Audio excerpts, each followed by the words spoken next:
Então nós vamos ver um exemplo, o exemplo do boro. O boro tem número atômico 5, então ele tem 5 elétrons na sua eletrosfera. Então, tenho 5 elétrons na minha mão e vou distribuí-los. 1s2, o que é isso? 2 elétrons no subnível S da primeira camada. Então, eu já coloquei esses 2 elétrons. Importante que você saiba ler isso, né? Então, 1 indica a camada, a letrinha S é o subnível e esse 2, que parece o expoente, é o número de elétrons. Então, já coloquei 2 elétrons. Próximo subnível é o 2s.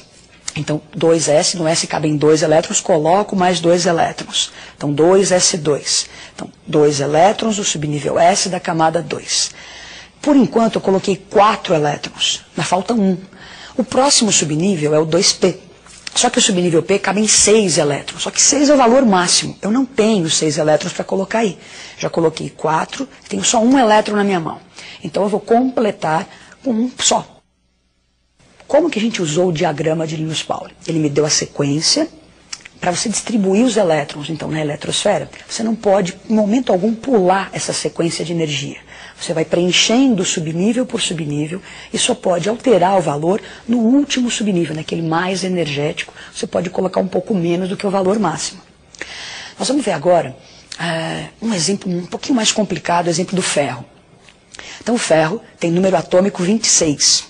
Então, a sua distribuição, primeiro em ordem energética, 1s2, 2s2, 2p6. Está vendo que aí nós colocamos o subnível P com 6 elétrons. Eu tenho 26 elétrons para distribuir. Então, no 6, subnível P, cabem 6 elétrons. Eu completei o subnível P. Até aí, 2p6, eu já coloquei 10 elétrons. Então, continuo na ordem de energia. 3s2, 3p6... 4s2, prestem atenção, olha, ordem de energia. Então veio 4 antes do 3D. Então 4s2, nesse momento ele já colocou 20 elétrons.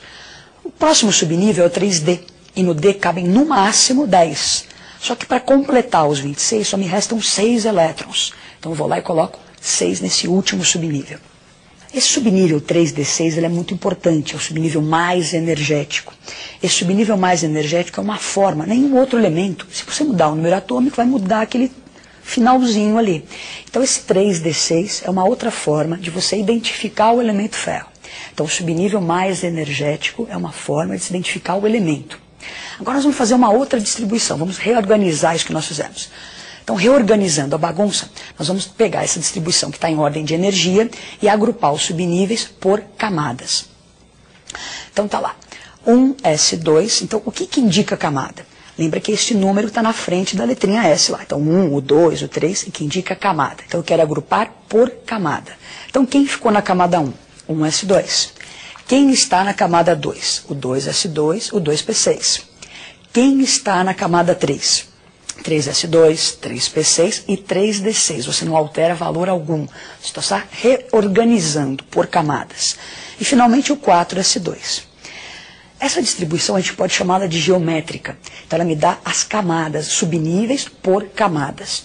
Esse 4s2 ele é importante porque ele está representando ali a camada mais externa. No momento de uma ligação entre átomos, o que é importante é essa camada mais externa.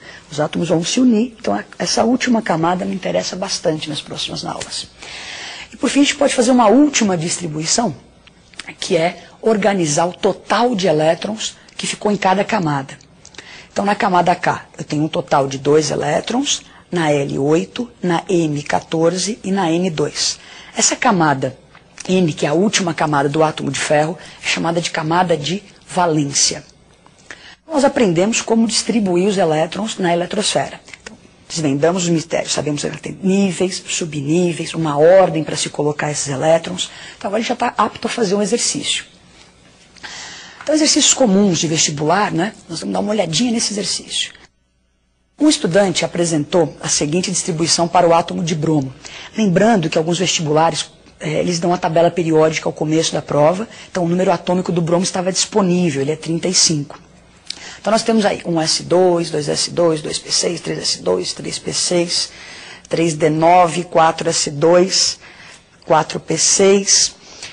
O que está perguntando esse exercício? Houve incorreção no número de elétrons de que subníveis?